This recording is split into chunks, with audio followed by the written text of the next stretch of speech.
What's on the menu? Are our meals full of meaning and mitzvot?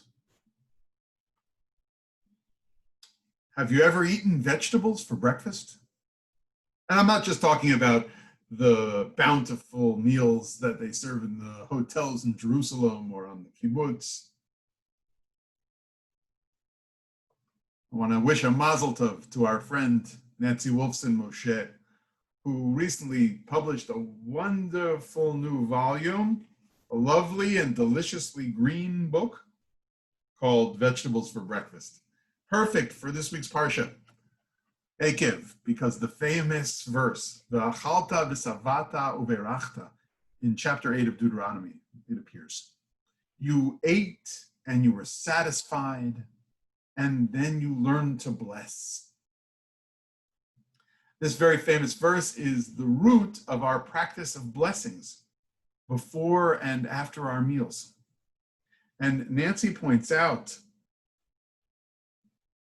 that the Jewish people are really the only people left on earth who routinely, and as a matter of law, a positive commandment, bless both before and after we eat. It's traditional in many cultures to say a blessing of gratitude and acknowledgement before eating, Nancy wrote. We thank God for both providing and for partnering with us as an agricultural people. In the blessing before eating, we acknowledge the miracles that had to occur in order for the food to have made its way to our plate. A plant food started as a seed in the darkness of the soil. That seed needed just the right amount of water, sunlight, and nutrients in order to sprout. Once sprouted, it needed protection from the elements, from the predators, creatures willing to eat it at whatever developmental stage they encountered it. And once harvested, it was protected from any of the possible ways it may have been discarded or lost or destroyed. In our culture, we're careful about the timing of our meals and the menus we plan. We're careful because the Torah provides us the inspiration for thinking more deeply about the everyday, about the way we nourish ourselves. We can't call meals mundane. We so enjoy the bounty of this world. And so Nancy's inviting us to think more deeply about vegetables. She already started that teaching within Or Zarua, by the way, some years ago when we made the best cauliflower scallion latkes for Hanukkah that I've ever eaten in my life. The only time I've ever eaten cauliflower scallion latkes in my life. And subsequently, we realized that during the season of the miracle of the Hanukkah lights, the oil that we use to fry, that we can make our latkes, let's say, beyond potatoes. Nancy shared all kinds of healthy recipes with our families and with our students in Or La'atid when she's visited and cooked with us. And her book, in the table of contents, goes through and suggests make artichokes, asparagus, beets, Brussels sprouts, kale, cabbage, carrots, quinoa, tabbouleh, radishes, onions, and yams a part of one's diet every morning. Here's Nancy's first sentence in the introduction. Everything we feed our body matters. Now, it's my belief that in our age, in the 21st century, we as Jews are getting ever closer to understanding the pshat of the Torah. The simple sense, the straightforward interpretations or the meanings of the phrases and the words. And when it comes to that famous verse I quoted before, verse 10 of chapter 8 in Devarim, we oftentimes think about the mitzvah we learn from this verse, using the third of the three verbs that comes in verse 10 of chapter 8. V'achalta v'savata uveirachta. After you eat and when you feel sated, you shall surely bless. And in the Talmud, in Masechet Brachot, indeed, this word uveirachta is the one that we use as the anchor for Birkat Hamazon. And of course, within rabbinic literature, there is a debate. Do we really have to bless beforehand? Didn't the word uveirachta come after v'achalta v'savata? You ate and you were sated. Who knows why we should bless beforehand? But we wind up with the traditions, of course, of blessing before we eat to express our gratitude. And so we see that the reason why we bless is not just to say thank you for satiation. We say beforehand how grateful we are for the good food that's before us and for the meal that we're about to partake of. But what about this v'achalta word? Is it simply a description of the human being's need for eating? Does it say anything about what we eat and when we eat? For years, we've known that a good breakfast could get us on our way. And now, with further research and more scientific knowledge and technical know-how, we're really beginning to understand that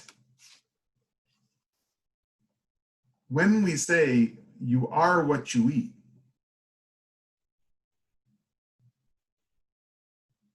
that perhaps the Torah was well aware of that. And that the verb v'achalta, and you shall eat, is a mandate for the Jewish people and for human beings generally. To understand the mitzvah of eating, to understand the human pursuit of building the right menus so that we can be as healthy as possible. And as we discover more about the kinds of foods our ancestors ate and compare them to the kinds of foods that we eat and think through what choices we'll make in our diets, we live Torah according to the simplest sense of the verse in front of us. Now, interestingly, the Ramban, Nachmanides, shares yet another dimension when it comes to why we eat and when we eat. Ramban knows that there are everyday meals, those meals we eat on a daily basis, and there are special meals, sudot mitzvah, meals that are mitzvot, and meals that are prescribed for holidays, for Sabbaths, and for Yantivs.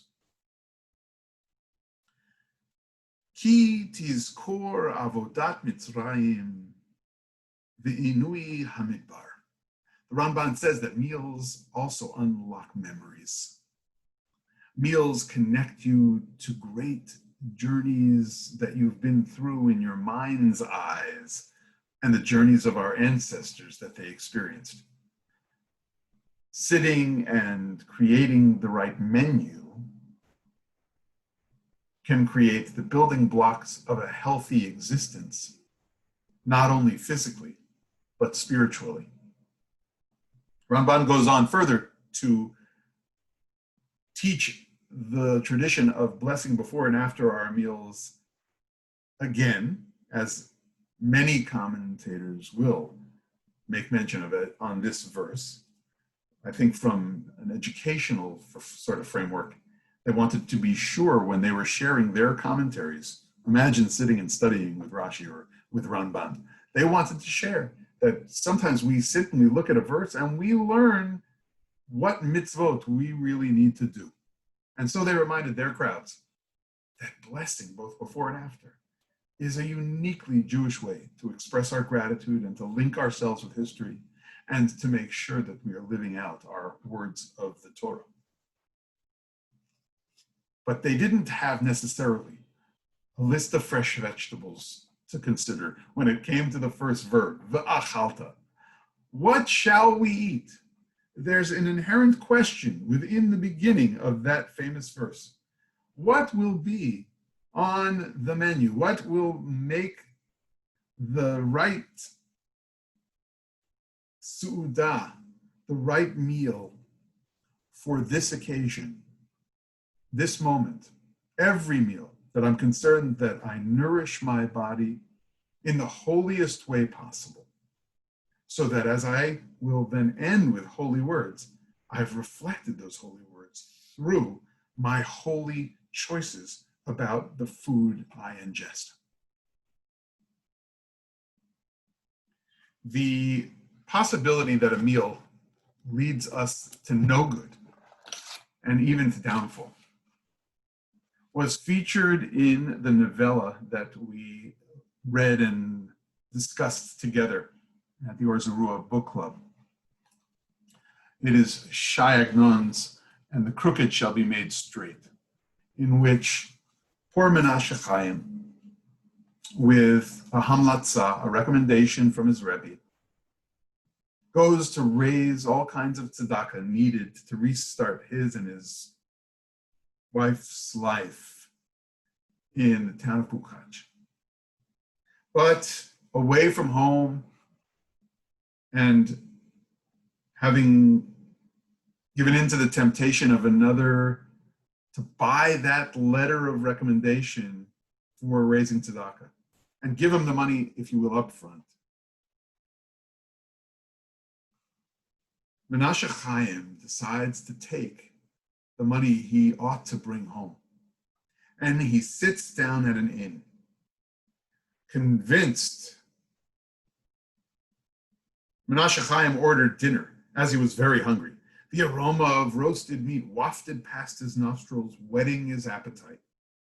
He ordered a double portion of meat and drank a large measure of wine, for eating without drinking is like a wound without a bandage. Would this deprive his wife of anything? Surely not. So why mortify his flesh and deny himself necessities? Anyway, wasn't he allowed to satisfy himself fully at least once in his life? After all his toil and trouble, hadn't his strength been weakened on the road? Wasn't he about to expire from hunger? As eating hardens the soul and loosens the tongue, soon Menashe Chaim began to reprove himself. Oh, Menashe Chaim, he said, all those days you were flung upon others' tables, unable truly to thank the Lord for that which he has given thee. Now that you're privileged, thank God, to enjoy what is truly yours, you're going to deny yourself and abstain from what you deserve. Does that make sense?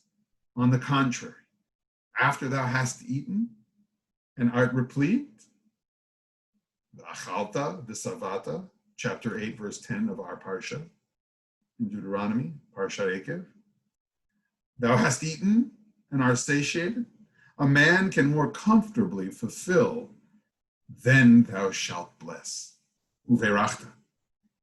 And so, gluttonously, he spent more and more of that prized money on a meal that led him to assess his reality and his situation as being the same sad one that led him away from his home those so many years he was just a beggar. A war broke out between him and his appetite. For mealtime can be wartime, as the Holy Zohar explains, which means in effect that one must do battle with one's appetite, a manifestation of one's evil inclination, and so fulfill the dictum of the sages of blessed memory, If you find yourself enjoying a meal, leave the table. But Menashe Chaim sank into despondency, the source of all sin. And to sweeten his bitterness, he poured himself another drink. Oh, how a meal can challenge us. Oh, how our appetites can aggravate the holy goal of creating the right culinary experience, of ordering the right food from the menu, of creating the right sudat mitzvah, of creating the right mitzvah meal each time we sit for breakfast or lunch or supper. The Torah here is challenging us in a way we now understand in our time, uniquely. V'achalta, v'savata, uberachta. Choose the right foods. Make the holy decision. Put vegetables on the menu for breakfast. Satiate yourself with what is good for both the body and the soul. Uverachta. And then you will be able to bless and truly know you're fulfilling the words of Torah. Shabbat Shalom.